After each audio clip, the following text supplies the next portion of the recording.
Hello and welcome back to the Daily Royal, a podcast that covers the daily events of all the European royal families. Today we are going to be talking about all of the events from Thursday, February 18th of 2021.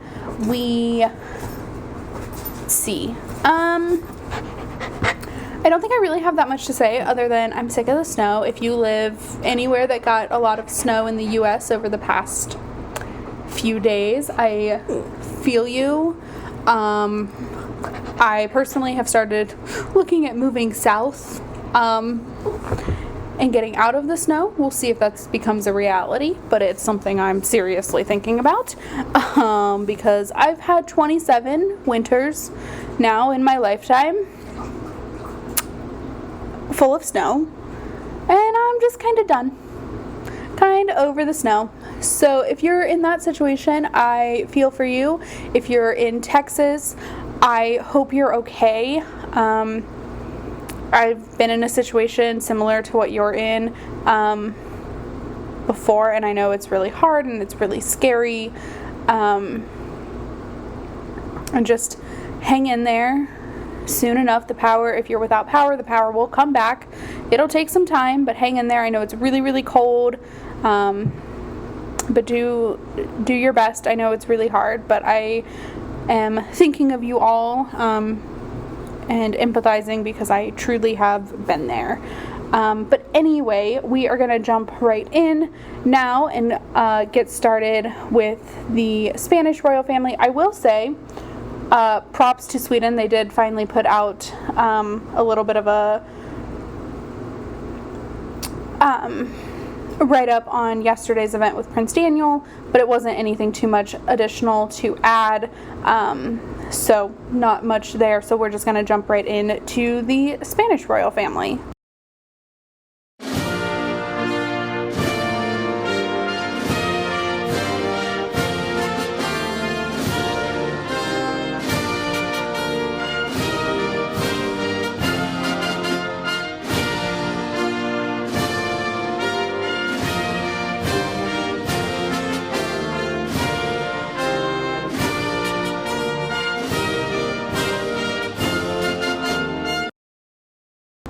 So in Spain, today, there we go. Sorry, I was looking at yesterday's script. I was like, wait a minute, that seems familiar. So today, King Felipe visited the Joint Command Center for Cyberspace located in Madrid. So obviously, cyberspace is, the internet and all things related to computers. And computer infrastructure and things like that. So obviously this command center is then responsible for and this is a quote from Casa Real's website, for the planning, directing, coordinating, controlling, and executing actions in cyberspace for the benefit of Spain. So I haven't watched or seen too much about this event or done really an extensive amount of research because truly, this is a thing that doesn't super fascinate me, and so I didn't read up on it that much, but I did, obviously, in my position of posting photos on the website, thedailyroyal.com, and the Instagram and stuff, I go through and I look at all the photos, and one thing that I found, this makes total sense, but I found it to be hilarious, was every screen that Felipe was looking at, being shown during his tour, was completely blurred out, completely censored, which of course it is. That's super classified information, and you don't want it to get into the wrong hands or anything like that. So it was super blurred out, but I just found it to be personally kind of funny because I'm like, who is going to search for cyberspace details on a royal family's website? Is why I found it absurd. But I don't live in that world, so I'm sure people would. The king is visiting a command center. Oh, maybe they wouldn't have thought about photos. I don't know. I just think it's really funny. So I enjoyed that part of the visit. Because it was a military command center, he was in military dress. And let's see. He unveiled a plaque as per, I don't know protocol, I guess. But this one was kind of cool.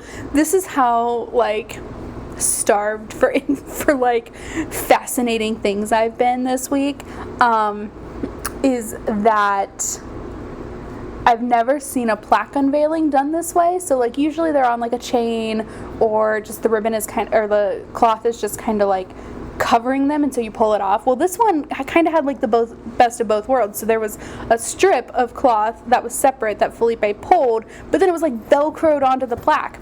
I don't know. You can watch the video, but I thought it was I just thought it was really ingenious for a plaque unveiling. Like, it was the most fascinating plaque unveiling I've ever seen. I don't know. Not a lot to say there, obviously, but so that was the event today in Spain. There is one more event on the calendar tomorrow, so we'll have something to talk about for the episode that you hear on Saturday. So that is coming up. And so for now, though, that's all that was going on in Spain. So now we are going to go ahead and move on to Norway.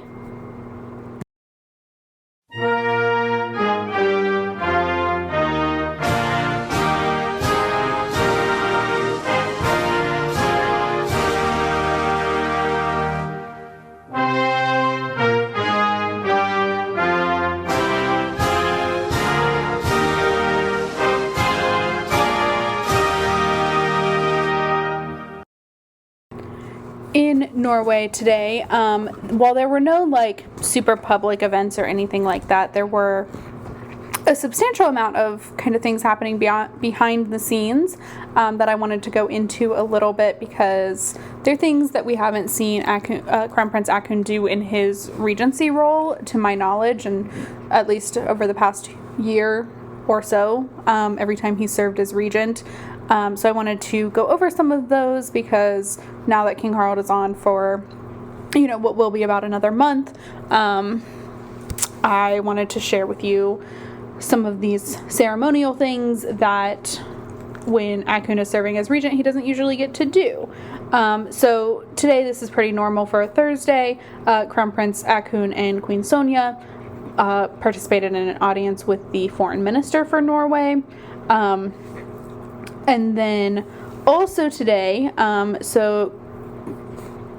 Prince Haakon held audiences with new ambassadors from Saudi Arabia and Sweden, as well as a farewell audience for the ambassador from Chile. So those are things that he doesn't normally do if he's serving as a regent. Those will typically get postponed. And so I wanted to talk about them. I'm also hoping desperately that pictures will come of them. I know the last time King Harald did some new ambassador credentials, photos were released, but what I don't know is if Haakon received the credentials or not. He held the audience, but it didn't say anything about receiving their credentials. So that is something I'm kind of curious about, as to if that actually is the way that happened. But I wanted to point all of that out, because to my knowledge, this is the first time he has done that, serving in a regency for his father. So I wanted to talk about it here and just, have that little conversation, because I think it's really cool. It also makes me extremely sad, but overall pretty cool. Also, fun fact, got the farewell audience date wrong. It's tomorrow. We'll talk about it then too. Sorry. Hate when that happens. Happens to me a lot, but I still hate when it happens. Just because, well, oops, kind of thing. Okay. Glad I went into the website and looked. I just wanted to see very briefly if there were any additional if there were any additional updates, but it doesn't look like there was. Okay, so that was the thing going on in Norway. Sorry, I got the farewell audience wrong. That'll be held tomorrow. But just, I'm a little ahead of the times, I guess. Sorry about that. Yeah, that's definitely tomorrow morning. Okay. Anyway, with that, we are going to go ahead now and move on to the Netherlands.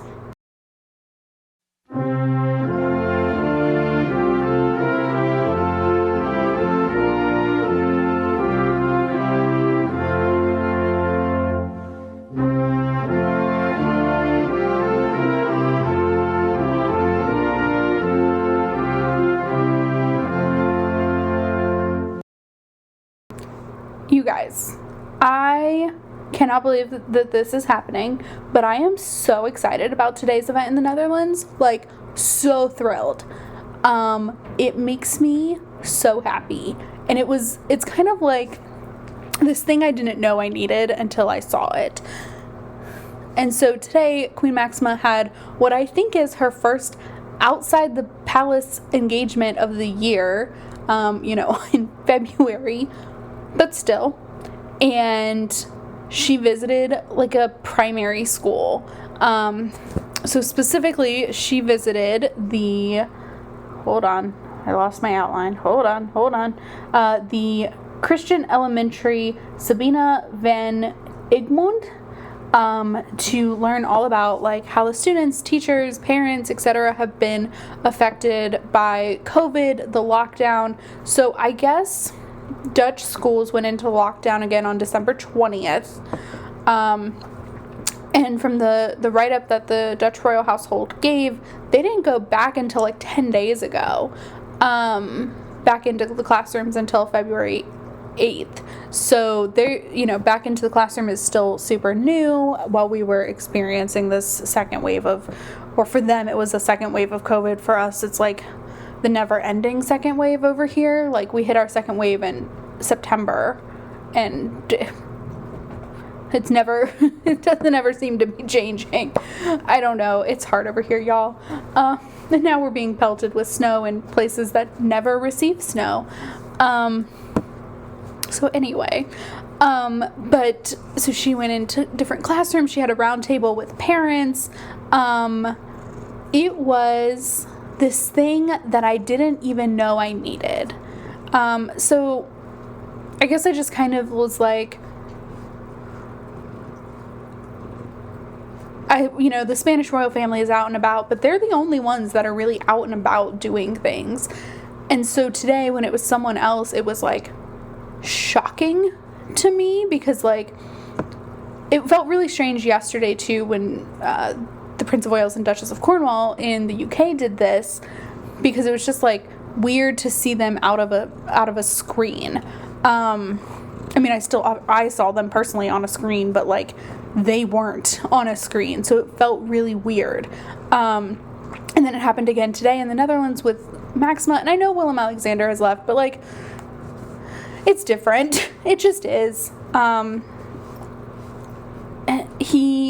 was excited for that too, but like it was nothing in comparison to seeing Maxima interact with kids. So look, I talk on here all the time. Like, I have a bias against the Dutch royal family, and it's something I acknowledge, and I think it's important for me to acknowledge it.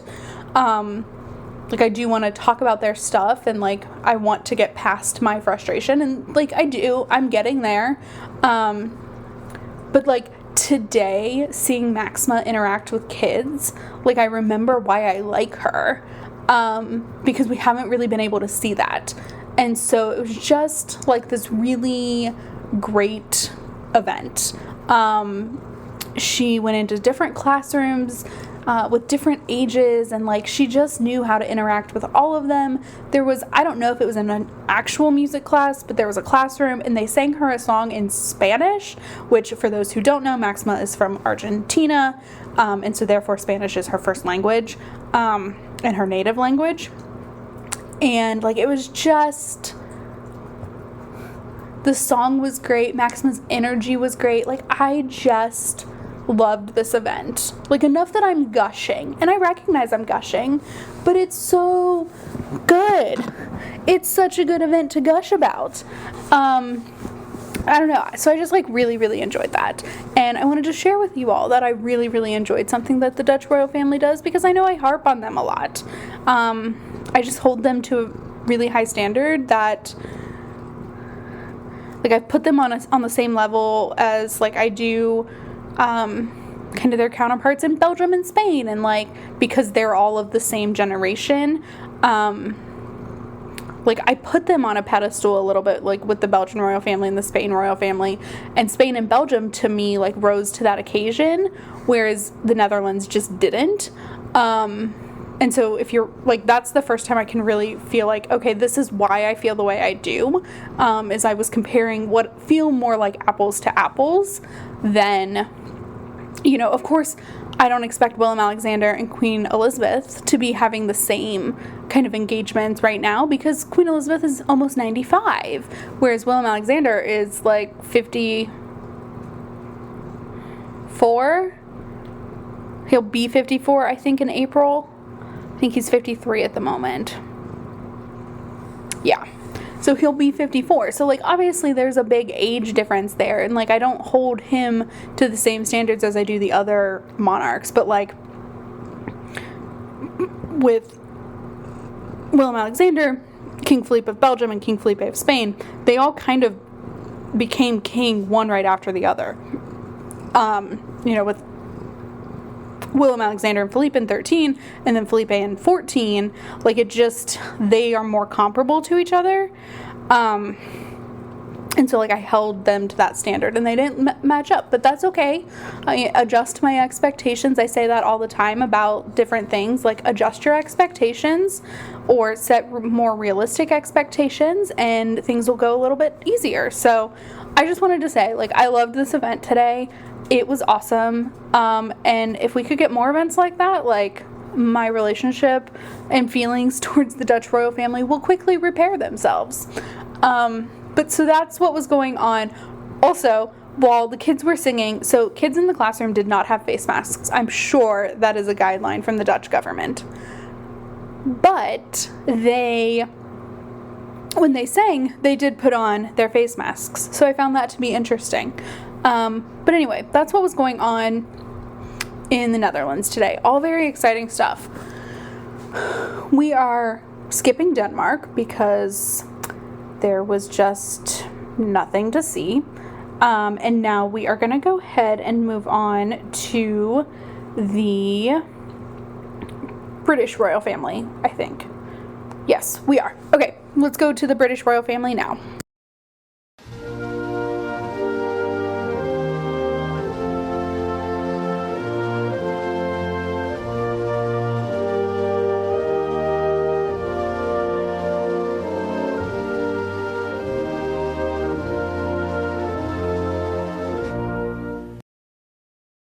So we are actually going to end this episode with the British royal family because there was nothing going on in Belgium. So yet again, another shorter episode for you all because this is where we're at.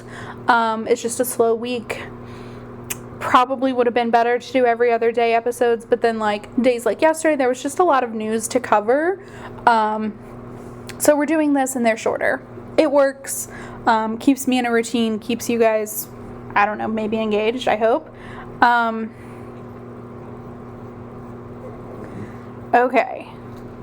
So, public-facing event first. The Prince of Wales participated in a webinar hosted by the British Asian Trust that was focused on debunking the myths on the COVID vaccine. So this is something he gave, like, the opening keynote or the opening address to really help debunk some of those. I didn't watch the webinar, so I don't know what he said in that brief address he gave.